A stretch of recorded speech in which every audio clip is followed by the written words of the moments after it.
First item on the agenda is the acceptance of the minutes. Do I have a motion? So moved. Moved by Commissioner Destruge. Do you have any corrections, deletions, or omissions? Didn't see any. Okay, so all in favor of the minutes as accepted, as submitted? Aye. Aye. Okay, we have a unanimous. Item 3, action items. There are no items. Item 4, fire chief's report. Chief? Yes, hi, good afternoon. Obviously not much to talk about. We're only 1 month into the budget season. The good news is that we're at 7.3%. And if we were to carry that every month for the rest of the year, I think we'll be doing pretty good. We'll be a little over 87%. That's really all there is about the budget. There's really nothing outstanding or nothing to be concerned right now. Okay. Any questions for Commissioner Destruge? Question, going back to the last month's budget, were any final adjustments made that brought the total percentage slightly lower? Not that I am aware of. I recall that some adjustments needed to be included in there. I don't know. She gave me this report, which only includes the month of July. Okay. Maybe Chief, you could find that information out and email it to us. Yes, I'll look into it. Okay. Okay. Next item is the Assistant Fire Chief of Administration, Assistant Chief Bassett. Good afternoon. Proud to report that we received a Assistance to Firefighters grant for just under $51,000. And that's going to be for replacing and upgrading our physical fitness equipment in all 5 stations. Just want to throw a thanks out to Firefighter Reich for assisting with that, putting the equipment down and speccing the equipment that we asked for. We're also in that process. We do have a 10% match, so that we'll spend some of that money the Chief just mentioned. So we have a 10% match on that. So it should, if everything comes in where it should be a $5,000 investment on our side for $51,000 worth of equipment. We are going to look at trading in some of our equipment and also giving Rowayton Fire Department some of the downgraded equipment because they're looking for some physical equipment for themselves. So that's the grant. Just on the equipment, before we just make sure that you go through purchasing to make sure it's done properly and everything is logged, because everything that we would dispose of would have to be properly logged and accounted for. Yeah. Well, Tom's got a good Firefighter Reich has a handle on that. What's actually if there's any city equipment or it's union, the local 830 equipment. So we'll have to figure that out. But Tom's got an idea who purchased what. Okay. Any other questions on the equipment? Not I. All right. IT update. We delayed our processing of our records management system. We've doing our due diligence found that there's some glitches in the system that we wanted to go for. So we're just going to revet them. We have a meeting set up with them, figuring we're going to do a multi-year investment. We want a couple more eyes on it and people that are using it to make the decision on that. So we actually slowed it down. I actually pulled it off the committee meeting the other night in finance, just so we could take another look at it. And we're also working with IT on the NOAA, which is NOAA Online App Appointment Hub. We're trying to streamline some of our fire marshal inspections, our residential inspections on there. So we're piloting with one inspector to try to streamline some of their phone calls they make to make them a little more efficient and hopefully more efficient for the community once they get notification of inspection to go ahead and sign up online. Right now, only fingerprinting and records department and PD are up on that. So we're trying to get our inspections up on there. So that's the report from the admin side. Okay, very good. Thank you. Commissioner, any questions, Commissioner? No, thank Okay. you. All right, so that brings us to Assistant Fire Chief of Operations. I know he's on vacation, I believe. Yes, so Chief McCabe's on vacation.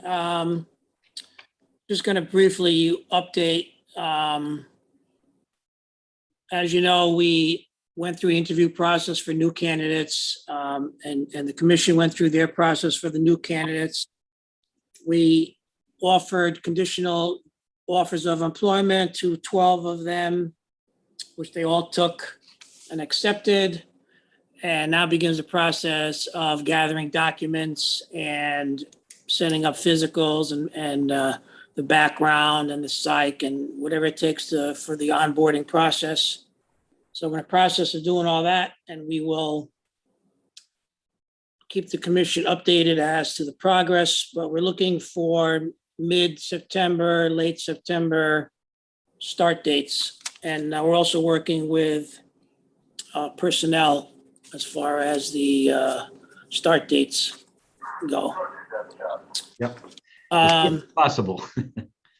Yeah.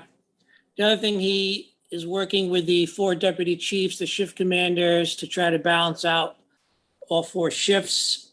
And once Chief Markowitz is going to spend a week with them doing all kinds of different firefighting scenarios, and we'll see who's going to be able to fit on what shift, balance the skills out a little bit better. So we're working on the transfers because there will be people need to be transferred in order to accommodate the 12 that we're going to hire. And then his calls for the month of July were 710 calls, which comes out to 22.9 per day. 15 fires, which includes 1 building fire, 2 vehicles, 7 cooking, 3 brush or rubbish, and 2 other. We had 60 motor vehicle, different types of rescues, 351 emergency medical calls, 35 hazard conditions calls, 63 public assist, smoke scare, good intent, there are 52, 129 fire alarms of different types. So we are actually at 6,431 calls for 2021, which is an increase of 682 from last year. So we're up almost 700 calls from last year. His notable incidents were a dog rescue on Canfield Avenue, which is a big pond over there, next to Shady Beach there. So that, I guess a dog went in and got stuck in the mud, then the owner went in and he got stuck in the mud. So we had to go out there and get both of them out. There was a mutual aid fire that truck 1 went to in New Canaan on July 8th. Did some overhaul work for them. July 9th, we had a building extrication, which actually an older gentleman was doing work in his basement. He got stuck behind a wall in the furnace. So we had to go in there and actually cut a drain pipe in a couple of different places to get him out. And then there was a watercraft rescue on July 28th, 18-foot boat capsized with people were in the water, and we went there with our Marine Division and got all 4 people and brought them to shore safely. That's his report. Oh, this sounds like a very active month. Every month is active. Yeah, this seems like a little bit more though. Usually around 19 to 20 calls Yeah, average a day. You're up to over 20, almost 23 in this one. yeah, almost 23. So, yeah, busy month, earning your pay. Mhm. Any questions, Commissioner? No, none. Okay, Fire Marshal Sawyer. You're muted. There you go, unmuted. Good There we afternoon, go. everyone. For the month of July, we collected $1,540. We had 2 fire investigations, 6 liquor license inspections, 32 plan reviews, 3 pub ed events, total of 88 notifications, a total of 125 inspections, which 36 of those are residential properties for a total of 162 individual units inspected. That's it. Hey, how's the staffing? Are you up to full staff in the Fire Marshal's office yet? No, we still have Inspector Roos out, and we're kind of a little behind because of the vacation times. So answer to that would be not quite, but we're doing the best with what we have. That's all we can ask. Yep. Commissioner, any, No, no questions. again, a busy month. Thank you. Thank you. Mr. Luca, Emergency Management. Hi, good afternoon. Just a couple quick items. We did have a planning meeting with the Seaport Association yesterday. Yeah. This is part of our annual process with them, again, with the exception of last year, where fire, police, public works, and others meet with them just to discuss any kind of changes that they've had with their upcoming event. So we did that, and then we'll also put together our usual event action plan, which again just kind of covers some of the issues of communication. It's the staffing patterns for the Seaport Association, contact information, as well as for fire, police, EMS. We'll add public works and parks and the health department. So again, really one document with all the information that we need, and that's then disseminated out to all the players. So will be in the works.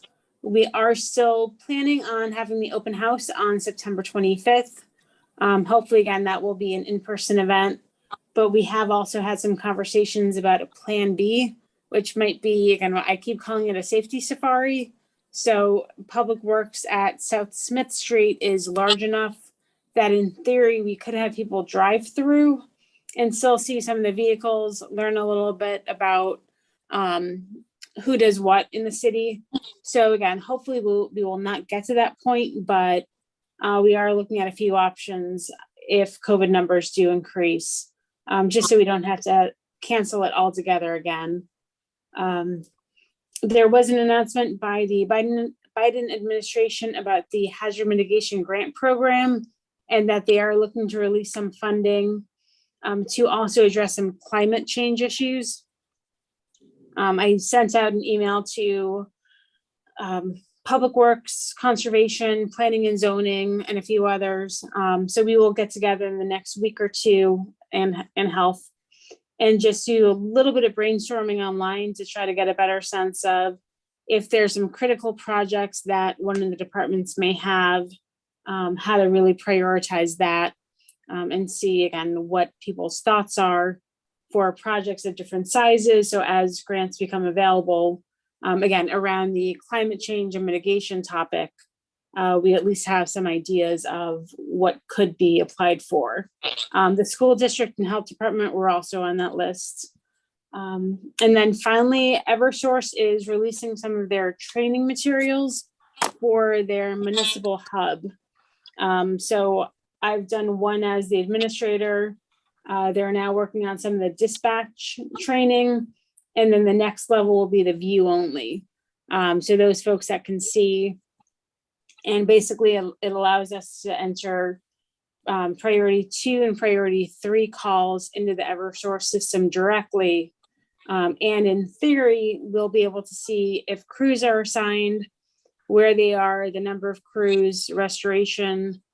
So a little bit of the portal that the Eversource folks use. Again, I say in theory because I've not seen it work yet.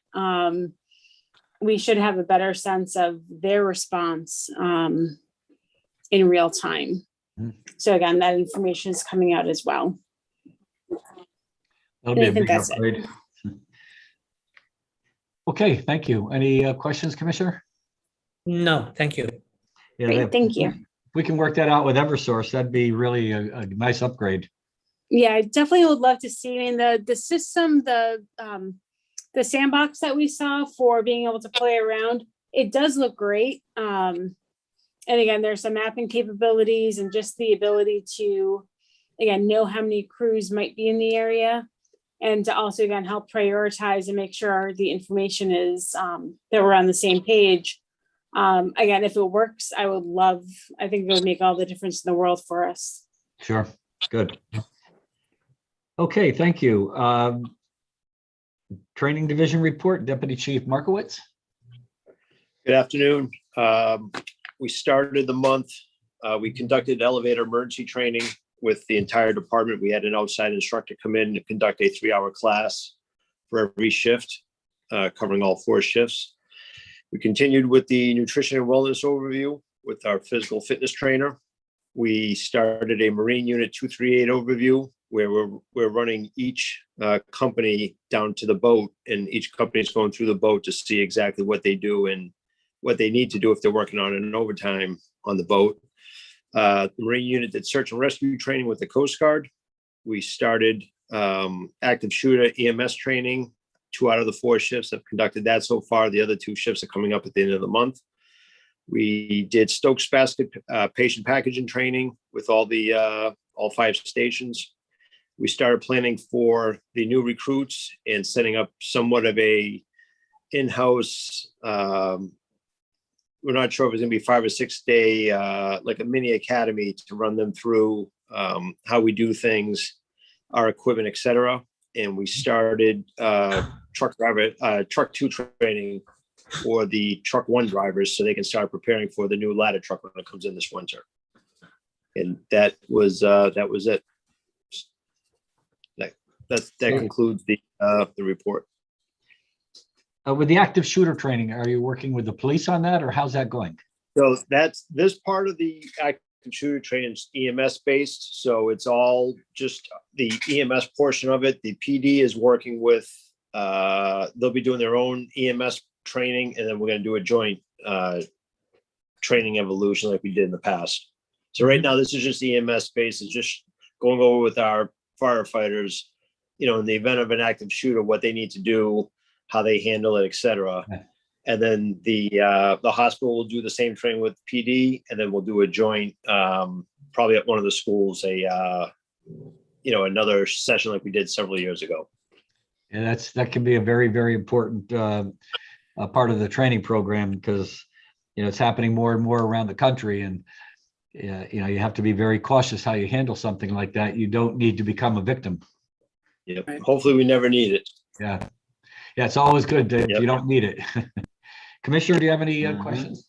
Yes, any updates on the number or percentage that have been vaccinated?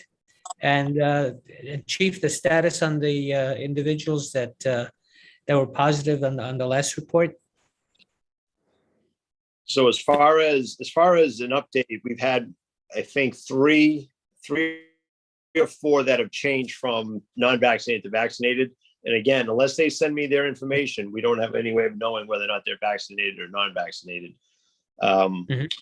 As far as anybody who has contracted it in the past, all firefighters who have tested positive are back at work right now. Okay.